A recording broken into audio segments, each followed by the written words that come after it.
de obras civiles en el sector público, existe una jerarquización que tiene que ver con la entidad contratante, que tiene que ver con el fiscalizador y obviamente con el constructor.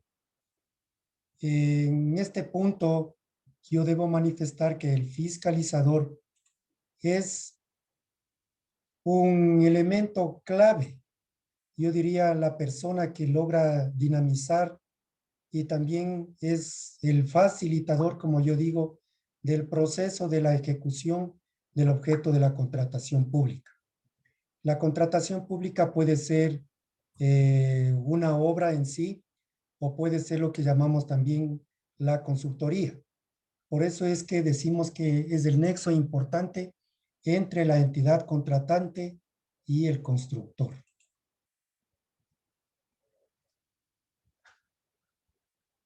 Consideramos que en esta jerarquización de la contratación de obras civiles están por añadidura algunas entidades que ejercen lo que llamamos el control, el juzgamiento y la sanción. Con esto lo que se logra es garantizar que la obra pública se ejecute según los pliegos contractuales que ustedes los deben haber oído ya hablar, para que también se cumplan obligatoriamente las normas de control interno, las partes que intervienen en un contrato, para que se utilicen los recursos económicos en la obra y además que se establezcan sanciones administrativas, civiles, penales. Las entidades de control y sanción son, por ejemplo, la Contraloría General del Estado. Otra institución que se encarga del juzgamiento es el Tribunal de lo Contencioso Administrativo, que va de la mano con la Procuraduría General del Estado. La sanción, dependiendo de la que esté estipulada, está a través de la Fiscalía General del Estado.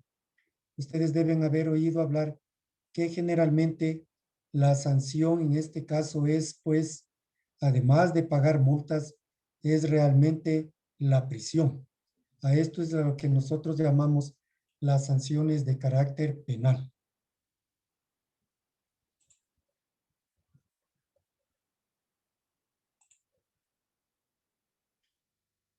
En este proceso de contratación de obras, nosotros debemos haber escuchado que hay la participación de varias personalidades, llamemos así, o de varias entidades que van haciendo el seguimiento, el control, el aseguramiento, como son, por ejemplo, un administrador de contrato, el fiscalizador.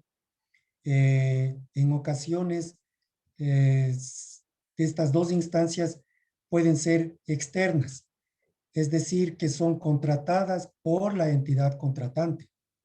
Hay veces que se puede ejercer un nivel de fiscalización o de control interno a través de la propia institución.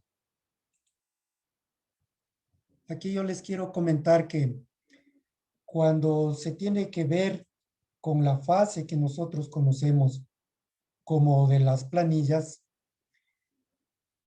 hay todo un proceso muy minucioso que arranca con la elaboración de la planilla de un avance de obra. ¿Quiénes intervienen en este proceso? El fiscalizador y el ejecutor de la obra o del contrato. Van de la mano. Existen tiempos en los cuales tanto el fiscalizador como el ejecutor o el contratista o el constructor realizan mediciones muy minuciosas de la obra, de todos los rubros que componen el contrato. Puede ser un contrato principal, igualmente hay contratos secundarios. Y una vez que fiscalizador y contratista están elaborando las planillas de obra, no se deja tampoco de presentar documentos que avalan el seguimiento y control de obras, pero esto es exclusivamente del fiscalizador. Es decir, el constructor o el contratista puede estar ejecutando la obra. ¿Y quién garantiza la calidad?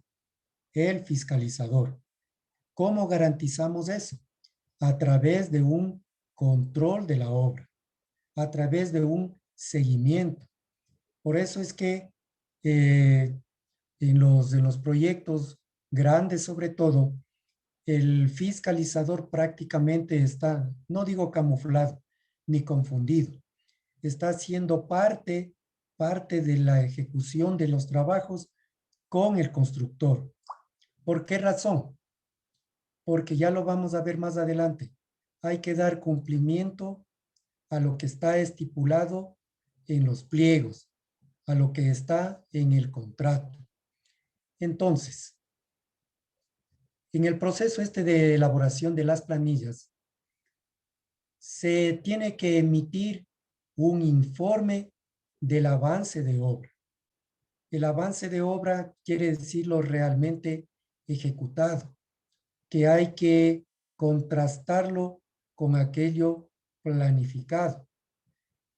Entre lo contratado o planificado más lo ejecutado es lo que exclusivamente tanto fiscalizador como ejecutor lo traducen, si ustedes quieren, finalmente a algo que es la planilla de pago, el cobro final. Pero todo esto tiene que haber pasado por un proceso de revisión tanto del contratista como del fiscalizador. Aquí tiene que haber una revisión muy minuciosa de todo este proceso. Una vez que fiscalizador y contratista han, han suscrito las respectivas planillas, estas tienen que ser entregadas al cliente. En este caso, el cliente viene a ser la entidad contratante. La entidad contratante tiene un proceso muy particular también. Eh, una vez que ha sido revisada minuciosamente también por un administrador de contrato, el administrador de contrato es quien envía toda esta documentación, es decir, la planilla con su respectivo informe al área administrativa financiera de la entidad contratante. En esta entidad contratante pasa por diferentes filtros y uno de ellos muy importante es el área financiera, en donde se encargan de revisar, por ejemplo, voy a mencionar un rubro, digamos que sea hormigón simple.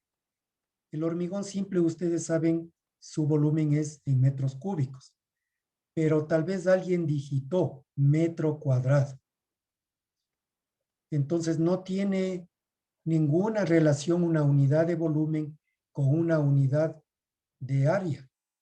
Y solamente por ese pequeño detallito de no haber puesto metro cúbico, le pueden devolver a usted tranquilamente la planilla. Entonces el departamento financiero se encarga de revisar minuciosamente todo, los rubros, las unidades de medida, las cantidades, el valor unitario o el precio unitario que tiene ese rubro, que asimismo hay veces que por error se puede tipear. Digamos que el metro cúbico es como 5,00 o 5,00, pero a mí se me fue 50,00. Otro error susceptible de devolución por el área financiera para que nuevamente sea revisado por el fiscalizador y a su vez por el contratista. Entonces vamos a suponer que el área financiera ha aceptado la planilla y el informe respectivo que ha sido presentado por el fiscalizador y el contratista de obra. Entonces, cuando no hay ningún tipo de error, inmediatamente el área financiera pasa a la otra instancia que es ordenadora de gasto y también pagadora. Y aquí hay dos posibilidades de pago. Más bien dicho, a dos entes que intervienen en el proceso. Un pago es al contratista, o sea, al que está realmente ejecutando la obra, y el otro pago es al fiscalizador de obra civil, como les decía, en el caso de que se hubiera contratado externamente la fiscalización. Caso contrario, si el fiscalizador es de la entidad contratante, pues ahí, digamos, no se emite ni planilla ni informe para que sea pagada por esa actividad. Eh, este esquema que lo ven ustedes aquí es un modelo de una tesis de maestría que se llama Modelo de la Estructura Administrativa para la Fiscalización de Obras Civiles en Quito. Fue hecha en el año 2014 por dos colegas, Rafael Paredes Briones y Fabián Salas Gómez. Si tal vez hay alguna inquietud, si no paso a la siguiente lámina. Como ustedes saben, toda obra que ha sido construida con todas las de ley, llamémosle así, dentro de los plazos respectivos, finalmente, luego de un proceso que lo llamamos de recepción provisional y de recepción definitiva, es que casi podemos decir que el proceso de fiscalización concluye con la entrega-recepción de obra.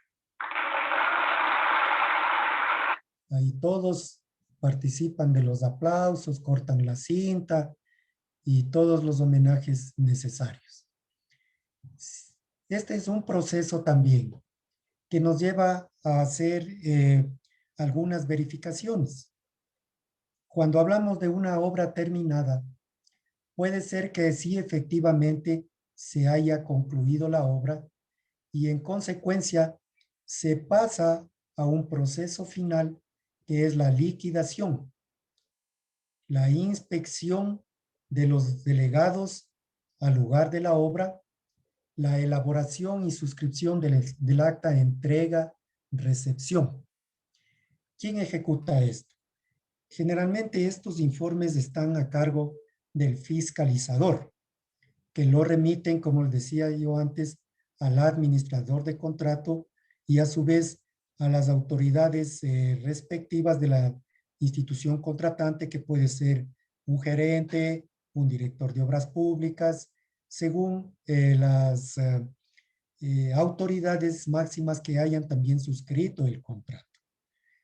Entonces, pasamos luego a la redacción final, diría yo, del acta de entrega-recepción de obra, en donde tienen que estar constando absolutamente todos los, por más pequeñitos que sean, los temas de la contratación en esa acta de recepción.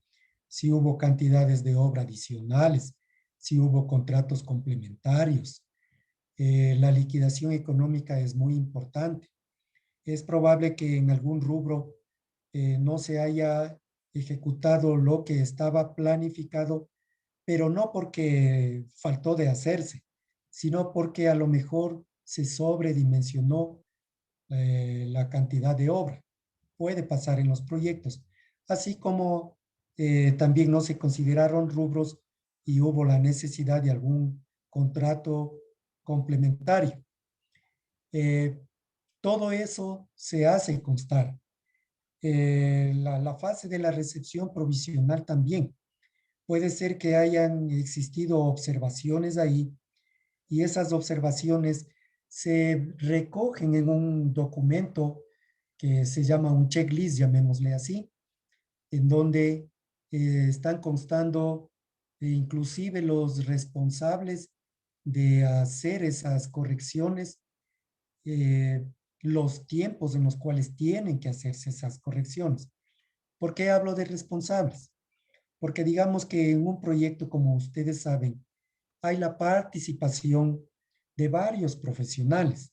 O sea, antes se decía que un profesional, ingeniero civil o arquitecto, llamémoslo así, podía ejecutar algunas especialidades dentro de la obra, pero se ha ido diversificando de tal manera y también, yo diría, especializando de tal forma que los proyectos ya requieren de la intervención de otros profesionales, ingenieros eléctricos, ingenieros mecánicos, e inclusive dentro de la propia área de la ingeniería civil, ingenieros hidrosanitarios. Hay también hoy la domótica, los ingenieros que tienen que ver con todo el sistema de voz y datos. Entonces, por eso es que tiene que hacerse constar, como les decía en las observaciones también, los responsables de las áreas en las cuales haya presentado al momento de la recepción provisional alguna deficiencia. Todo eso debe constar como historial en las actas. Entonces, esto es algo conjunto que tiene que hacerse, como les decía, con el contratista, el fiscalizador de la obra, también participa el administrador de contrato. El administrador de contrato, si es que no se ha establecido una contratación externa, generalmente es de la entidad contratante o del cliente. Entonces hay una comisión que se encarga de la recepción final de la obra y que también van a firmar en las respectivas actas de entrega-recepción de obra. Este documento, ya diríamos formalizado, va finalmente al cliente, igual que lo habíamos visto anteriormente como ocurre con las planillas. Entonces, en el aspecto del cliente, habíamos dicho que tenemos la unidad administrativo financiera. Entonces, por hablar, si quedó alguna planilla pendiente de pago, ya en el acta de entrega-recepción definitiva se tiene que hacer constar los valores pendientes, reajustes de precios, todo lo que sea susceptible,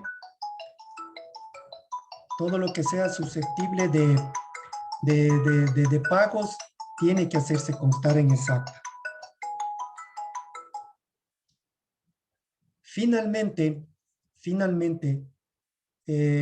vamos a suponer que todo está en regla, todo está en orden y pasa pues al archivo final de la entidad contratante y por qué no decir también del contratista, del fiscalizador. Estos son documentos que tienen que ser guardados durante algunos años porque en cualquier momento, dado que se trata como ser la contratación pública de recursos de carácter público también, estos son susceptibles de ser en cualquier momento, durante un periodo determinado, generalmente son 7 años, que puede haber una intervención de la Contraloría General del Estado en un proceso que se denomina el examen especial, que generalmente lo piden instituciones o yo diría los nuevos funcionarios que llegan a las instituciones de carácter público. Hasta ahí tal vez alguna inquietud, por favor. Bien, igual que el esquema anterior, es parte del modelo que les había mencionado, trabajado por los ingenieros Rafael Paredes y Fabián Salas Gómez. Hasta la lámina anterior, yo creo que podemos considerar que toda esta estructura de la contratación de obras civiles, en donde se puede contratar administrador de contrato, en donde se puede contratar al fiscalizador, en donde se pueden haber contratado los diseños, por ejemplo. Si todo va, pues, en los cauces normales, no tenemos absolutamente nada de qué preocuparnos. Pero como ustedes habrán escuchado, en cualquier momento aparecen ciertas noticias de carácter público, ya de carácter nacional, que tienen que ver con la contratación pública. Y entonces ahí es que se vuelve, como yo lo pongo acá, un rompecabezas, te genera dolor de cabeza, puede generar realmente unas grietas, tanto en lo personal, en lo profesional, como en todo este aspecto de la contratación. Y aparecen toda una gran nube de dificultades. Yo aquí he puesto que esas dificultades realmente rebasan esa nube. Las dificultades pueden aparecer desde la certificación presupuestaria. Para que un contrato tenga, yo diría, validez y para que un contrato pueda ejecutarse, necesariamente nosotros debemos contar con esa certificación presupuestaria. ¿Esto qué significa? Que existan los recursos para poderse ejecutar la obra, los recursos suficientes, que ya lo vamos a ver más adelante. Entonces, otro de los grandes problemas o dificultades tiene que ver con la firma del contrato, términos y plazos. ¿Por qué digo esto de la firma del contrato? Puede ser que a lo mejor yo tenga un representante legal y él es el que firma el contrato. Puede ser que en la entidad contratante hizo una delegación a una segunda máxima autoridad para que suscriba un contrato. Entonces, eso tiene que estar absolutamente claro con las delegaciones respectivas que debe constar en un documento de carácter, yo diría, jurídico. Los términos y los plazos también es importantísimo. Si le dice que el contrato se tiene que ejecutar en 90 días, pues se tiene que ejecutar en no más de 90 días. ¿Cuál es el otro problema? El pago del anticipo. Ustedes deben haber escuchado, o tal vez a algunos de sus maestros, que de pronto tienen algún contrato con el Estado, que en los últimos tiempos se están adjudicando contratos sin anticipo, cero anticipo. Y esto va en contra de la ley de contratación pública y su reglamento general. Entonces ahí ya tenemos otro problema del pago del anticipo. Salvo que alguien realmente pueda ser muy acaudalado económicamente para que prescinda de un anticipo y comience con la ejecución de la obra. Pero aquí también puede haber un problema. Ustedes han escuchado que de pronto el contrato se adjudicó a alguien muy cercano a cualquiera de los funcionarios del régimen de turno. Y entonces esos ya vienen a ser contratos, lo que antes decíamos llave en mano o contratos a dedo. Quizá se pasó el proceso respectivo de selección, pero ya estuvo direccionado ese contrato. La adjudicación estuvo direccionada. Otro de los graves problemas o las dificultades es lo que se llama la denegación del anticipo. Es decir, a nosotros nos dan un porcentaje determinado. El 10, el 20, el 30, el 40, el 50, el porcentaje que esté estipulado en el contrato. Entonces, ese anticipo tiene que ser, si ustedes quieren, invertido o quizá gastado en el proyecto. y para rubros determinados. O sea, no puede ser que si a mí me dieron el anticipo para construir el hospital de Pedernales, parte de ese anticipo lo vaya y lo destine para eh, mejoramiento de la vía a la costa. Se me ocurre. Entonces, el anticipo tiene que ser devengado en la obra para la cual fue contratada. Contratada. Y para determinados rubros. Porque con el anticipo yo no puedo pagar, por ejemplo, guardianía. Que hay proyectos en los cuales ponen, pues, guardias para que puedan vigilar entrada, salida de productos, de personal, etcétera, etcétera. ¿Sí?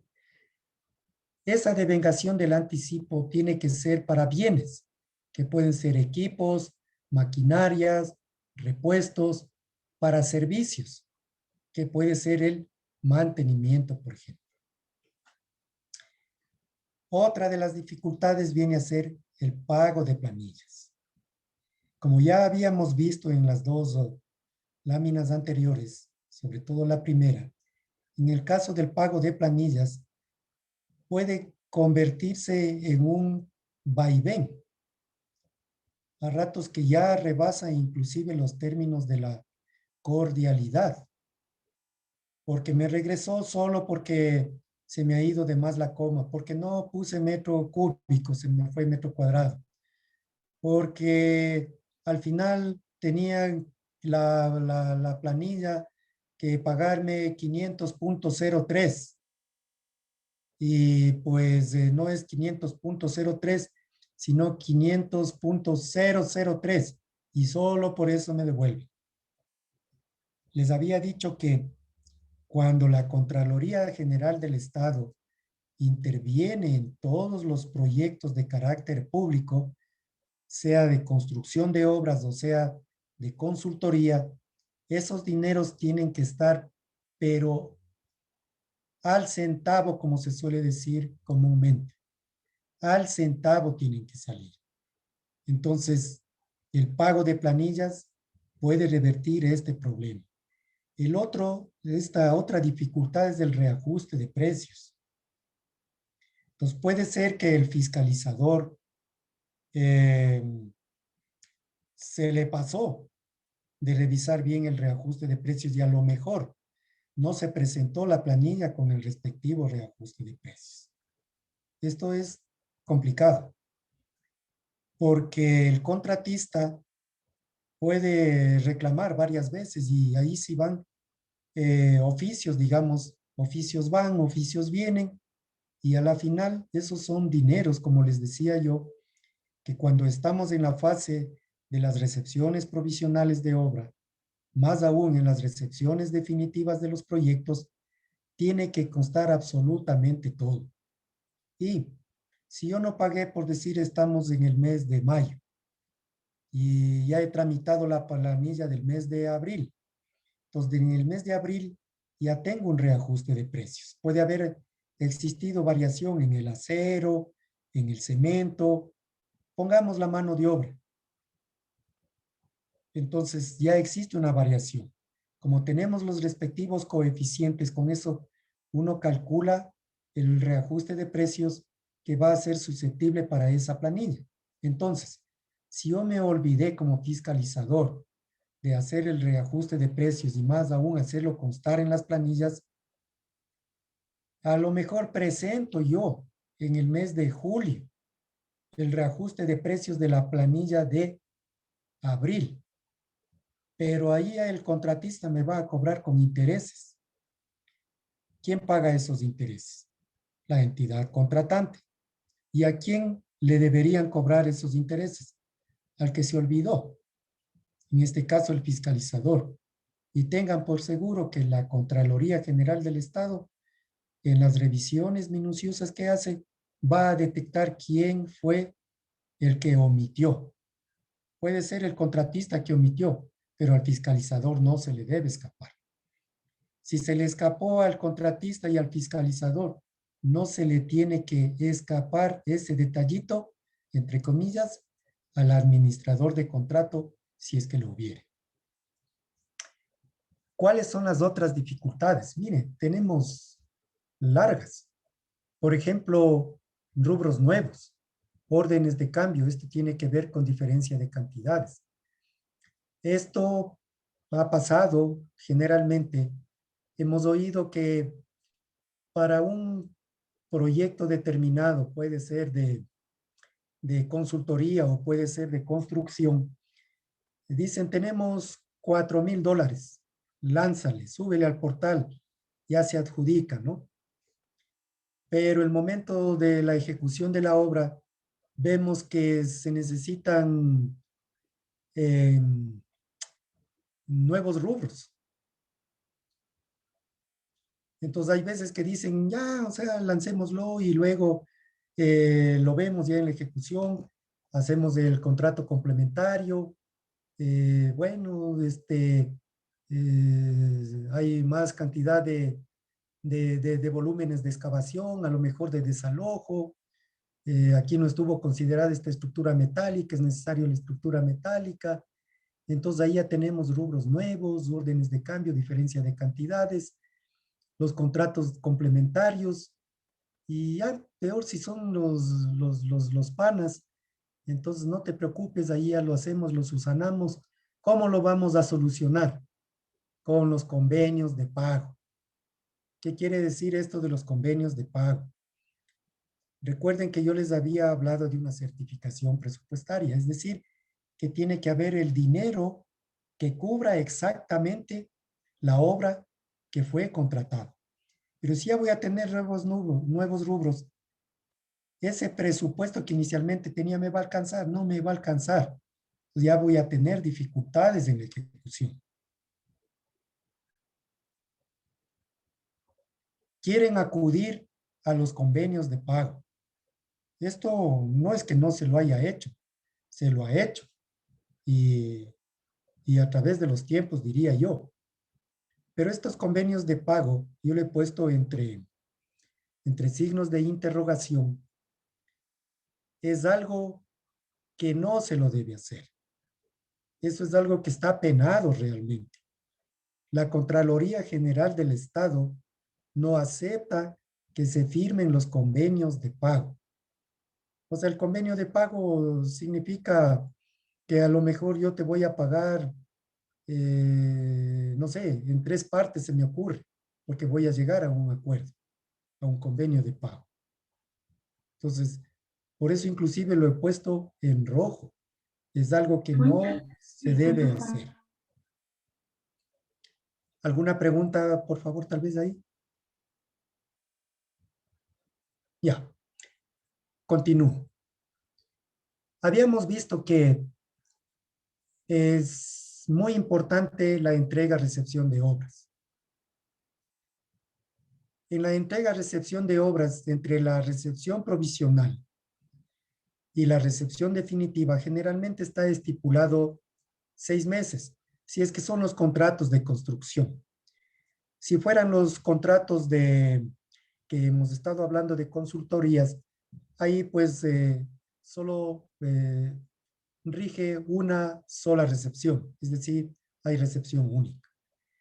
Entonces, en ese lapso de la recepción provisional y la recepción definitiva, no hay que olvidarse de la renovación de las pólizas. Por la ley de contratación, en la ejecución de obras, se piden pólizas que tienen que ver con el anticipo entregado y una póliza que a ti te garantiza la ejecución fiel de la obra. Entonces hay veces que en los determinados contratos que han sido considerados como de régimen especial, se ha obviado ciertas pólizas y después se está en líos. Estas pólizas, digamos que se firmó un contrato de fiscalización. Entonces el fiscalizador también tiene que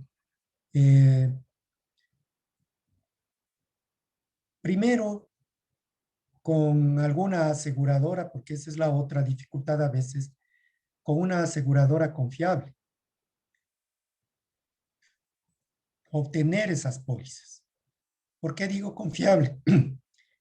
Solamente un ejemplo cercano en esto de la pandemia, quedaron pendientes, ustedes saben, por el confinamiento, se suspendió realmente toda ejecución de obra. Entonces hay algunos contratistas que, por ejemplo, a lo que ya se dio apertura nuevamente a la actividad económica, fueron a la aseguradora en donde contrataron sus pólizas a querer renovarlas y de pronto ya no les encontró. Tremendo problema ahí, una gran dificultad. ¿Por qué?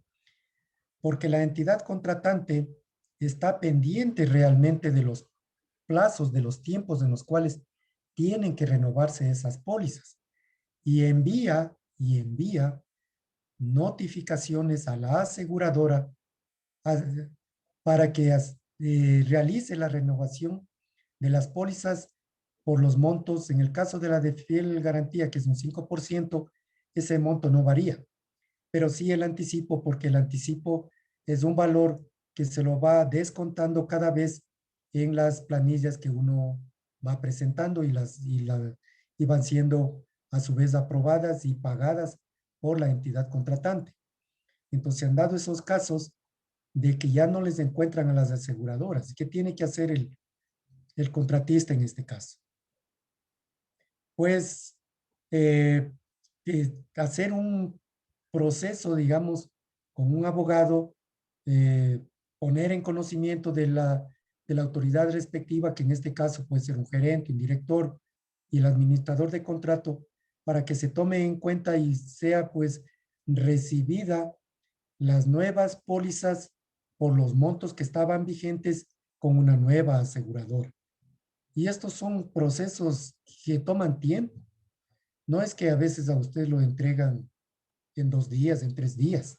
La parte jurídica toma su tiempo. Entonces, la renovación de pólizas puede revertir este tipo de dificultades.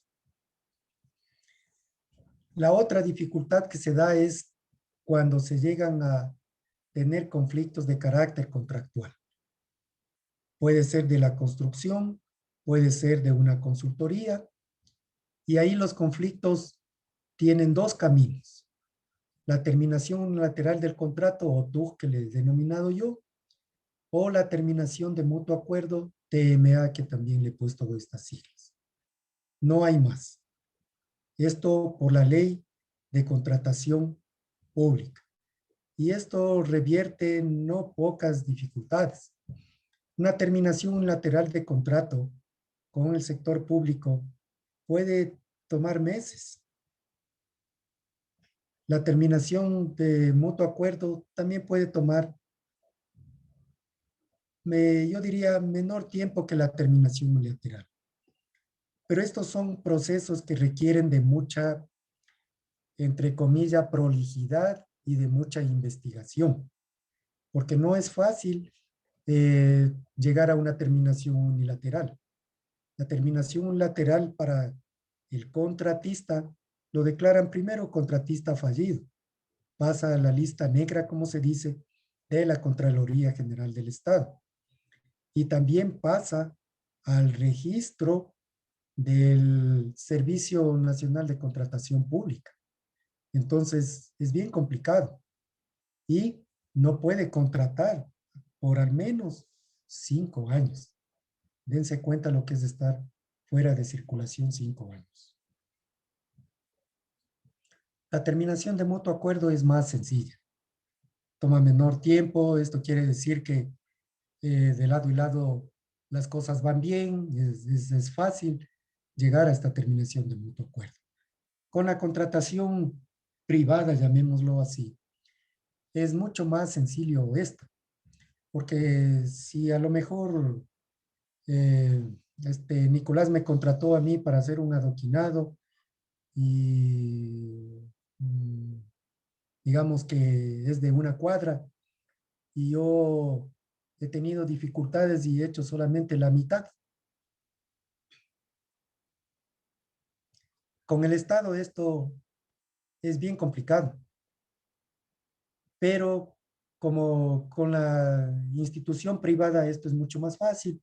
Entonces Nicolás va, mide, dice ya, ok, te he dado un anticipo como de 100 y solamente me has devengado 50, entonces te recibo hasta acá, está bien, hacen todas las pruebas de calidad de los materiales, etcétera, etcétera.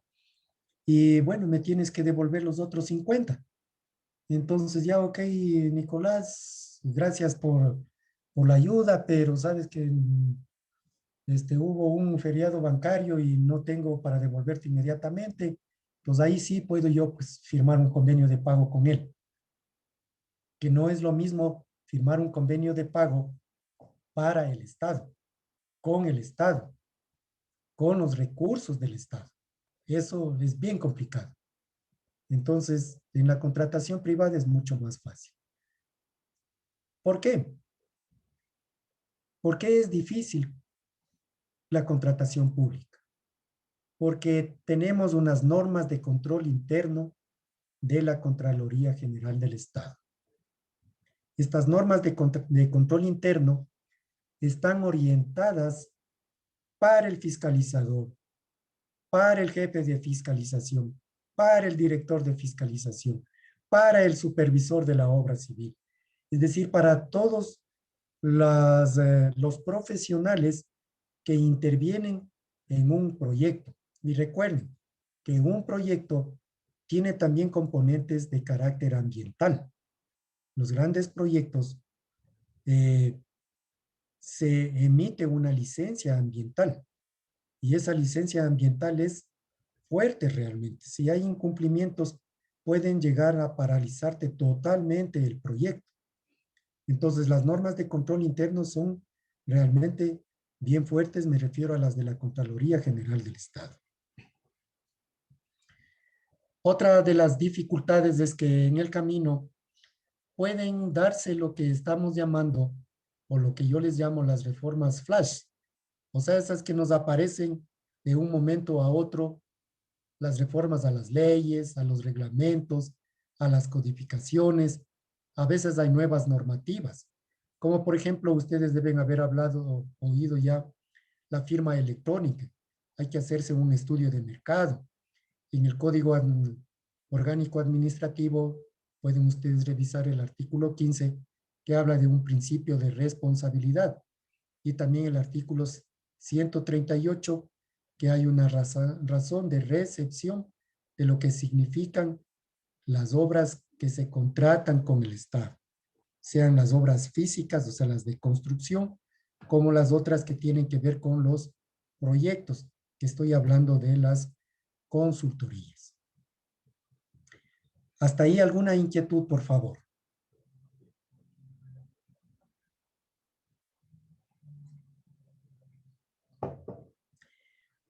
Nicolás, ¿me indicas nomás, por favor, cómo estoy de tiempo?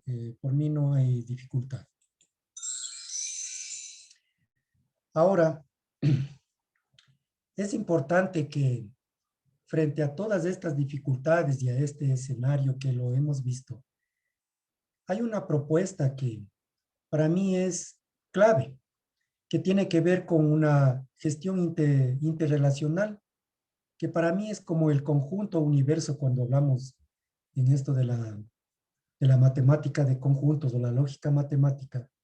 Para mí es un conjunto universo de componentes o subconjuntos, diríamos yo, que es clave la relación entre quiénes, la entidad contratante, el contratista, el fiscalizador.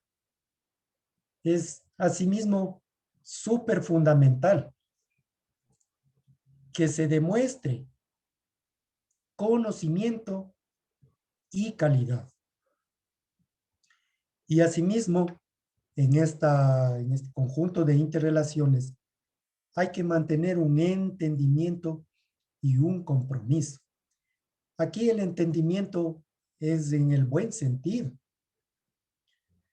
O sea, que logremos realmente a una fase de una muy buena comunicación, no solamente de manera verbal, sino a través de los documentos. Oficios van, oficios vienen y todo debidamente sustentado con anexos, los que sean necesarios. Y el compromiso, pues, esto no tiene discusión. Todos tenemos que estar comprometidos para que salga adelante el proyecto objeto de la contratación. Puede ser la consultoría, como puede ser la construcción de una obra física en sí. Entonces, estos elementos necesariamente, digo yo, debe guardar una estrecha relación biunívoca, o sea, es uno a uno, no es en una sola dirección.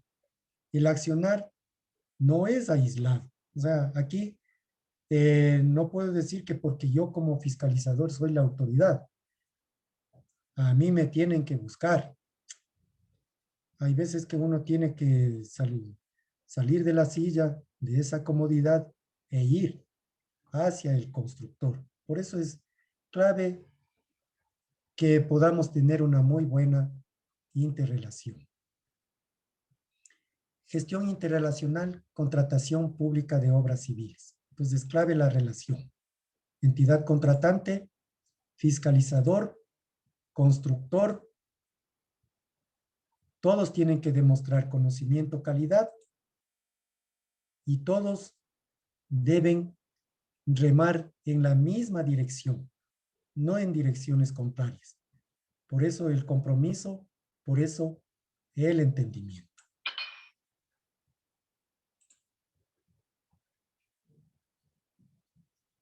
Yo deseo presentarles con todo lo anterior, el entendimiento, el compromiso, el conocimiento, el seguimiento, el control, la calidad. Hablamos de un conocimiento también.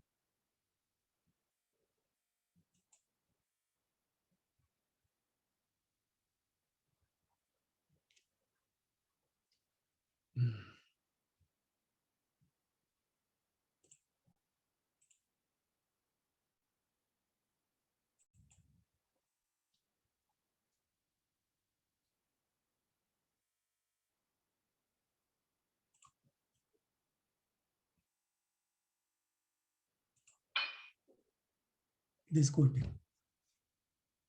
Les decía que es clave en todo este cúmulo algo que he venido preconizando desde montones de años atrás, desde las aulas estudiantiles.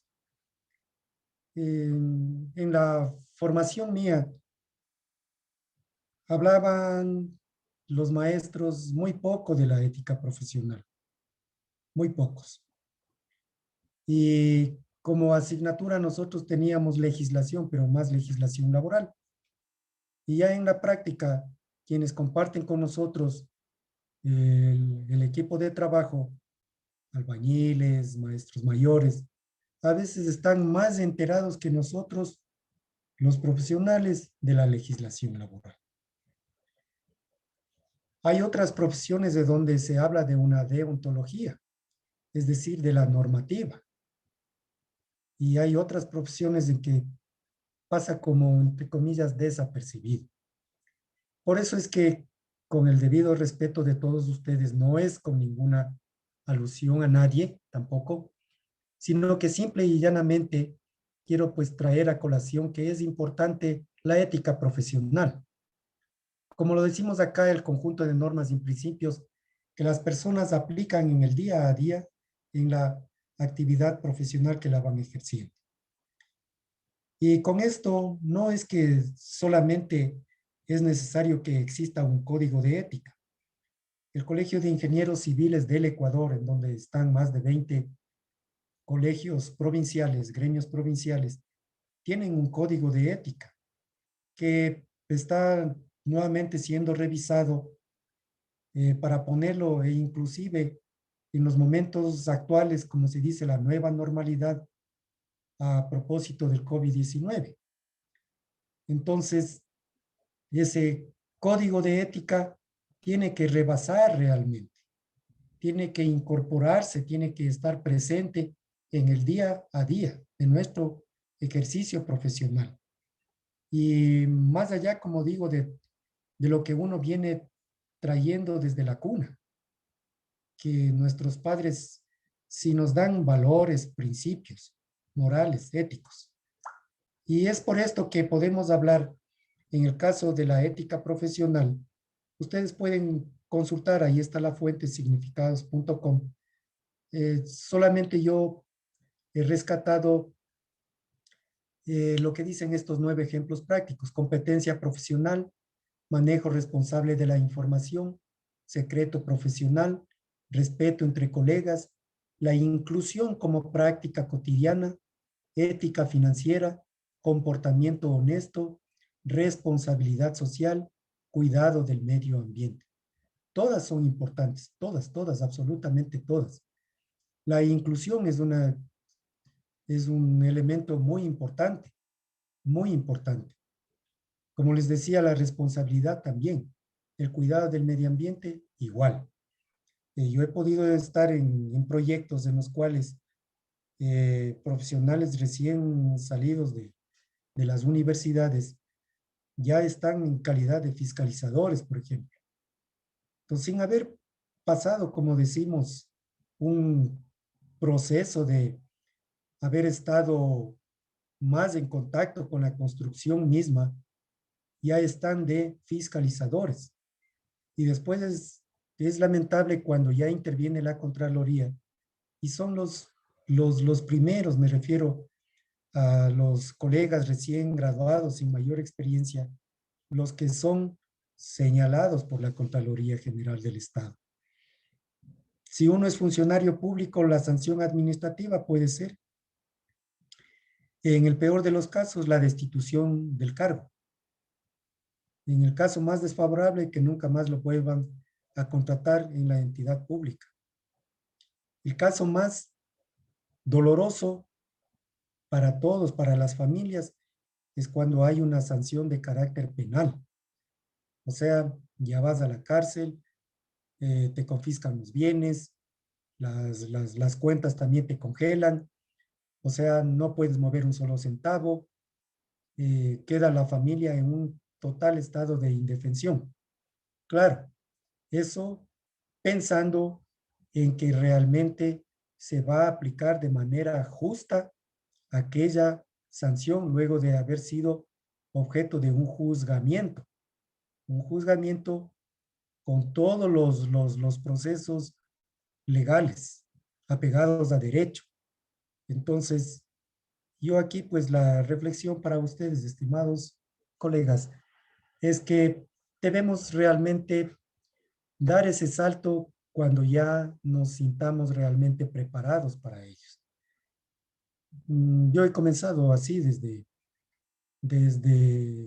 lo que uno conoce como residente de obra, un supervisor civil, he llegado a la superintendencia de proyectos, he sido director en el espacio público y el privado, director de construcciones, pero para eso me ha tomado un largo proceso después de haberme graduado, que ha transcurrido aproximadamente unos 30 años, 30 años de ejercicio profesional, que he tratado de, en este tema tan particular, ponerles a ustedes a ratos en blanco y negro las realidades que tenemos.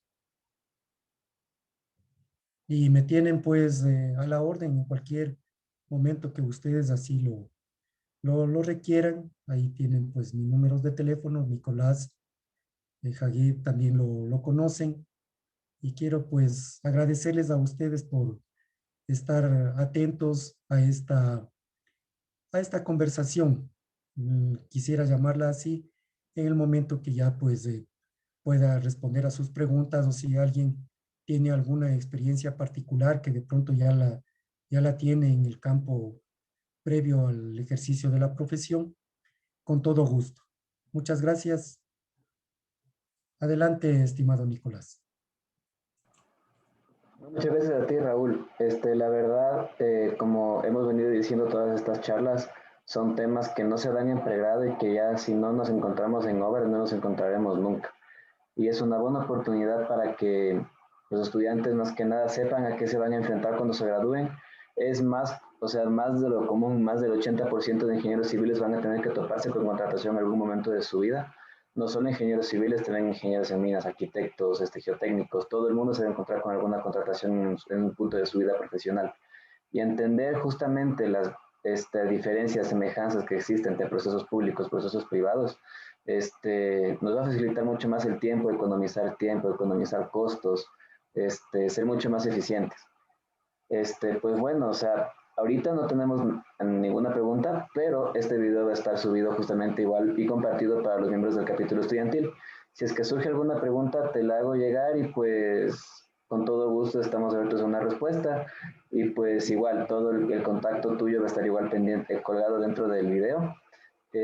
La charla va a estar en el video y pues te comento igual sobre la retroalimentación que se dé. De acuerdo, Nicolás, está bien, con todo gusto. Ha sido pues para mí muy grato poder estar frente a ustedes y espero que no sea la única ocasión. Tengo algunos otros temas que de pronto pues más adelante los podemos conversar contigo para ojalá sea también de interés del capítulo y poder pues como digo, el único interés es todo este conocimiento y esta experiencia, pues poderla compartir con ustedes.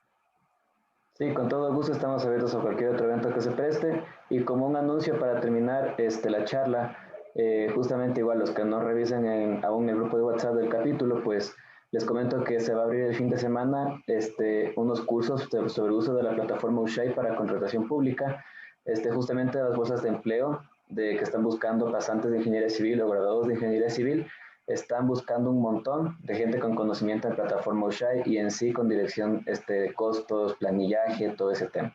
Así que es una oportunidad muy buena que ofrece el Colegio de Ingenieros Civiles, Dirección Rumiñahui. La publicidad está ya compartida en el grupo de WhatsApp del capítulo.